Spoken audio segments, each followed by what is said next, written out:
All serial killers are men.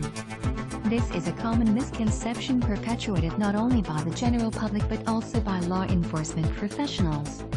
In 1998, profiling pioneer and sex crimes expert Roy Hazelwood said that there are no female serial killers, when it's true that the numbers heavily favor the men.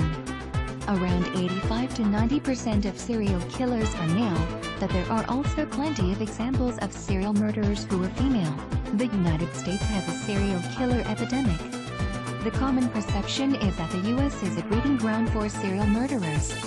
It's impossible to say with certainty how many serial killers are active in the United States. The lack of connection between them and their victims can make law enforcement oblivious to their existence for decades.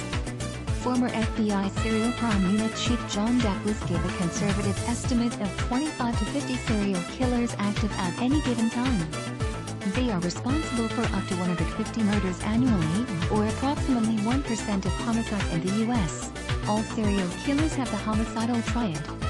In 1963, psychiatrist John McDonnell published a highly influential paper titled The Threat to Kill. Among other things, he listed 3 factors which, when present in childhood, could be indicative of violent behavior in adulthood. Those factors were obsession with fire, persistent bedwetting, and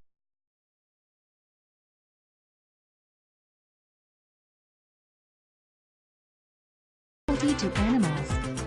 As the years went on, the pattern, known as the McDonnell or homicidal triad, became more and more associated with serial killers. Serial killers have an obsession with their mothers.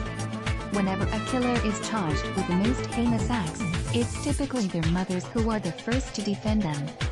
After Ted Bundy was accused of several murders in Florida, his mother Louise said in an interview that he was the best son in the world, and that he didn't go around killing women and little children. Serial murder is an American phenomenon. Historically, the concept of serial murder has been around under different names since ancient times. Americans were simply the first to use the term serial killer. Afterward, Hollywood picked up the ball and ran with it, giving us all the scary silver screen killers who were, mostly, American. That's how the idea that serial killing only takes place in the United States decadent society appeared. All serial killers are sexual sadists. As previously mentioned, killers who do unspeakable things to their victims often receive the most attention from the media and from the public. But not all serial killers torture, and not all murders are motivated by sex.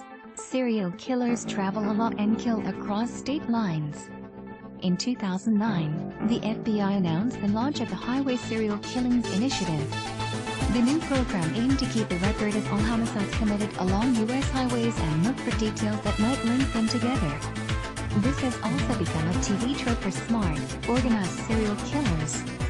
They kill victims across state lines, and because local law enforcement agencies don't communicate with each other, the murders are never connected. Serial killers want to get caught.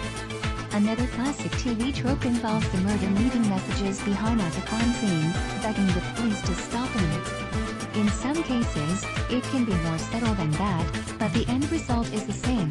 Subconsciously, the killer knows that what he is doing is wrong and wants to get caught. Serial killers are either geniuses or insane. Hollywood seems to only like 2 types of serial killers, the Hannibal Lecter-style sophisticated genius and the Norman Bates-style deranged murderer.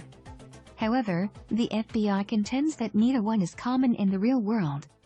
If anything, most serial killers are likely to suffer from personality disorders such as psychopathy, which American Psychiatric Association doesn't classify as a mental illness. According to the Radford University database, only 0.66% of serial murderers killed because of hallucinations. Serial killers are white men in their late 20s. If you were ever asked to come up with a profile for a serial killer, there is a good chance that you would start out by saying that he is a white male in his late 20s or early 30s.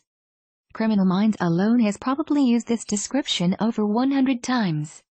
It is a stereotypical view we have of serial killers, at least in the United States and Europe.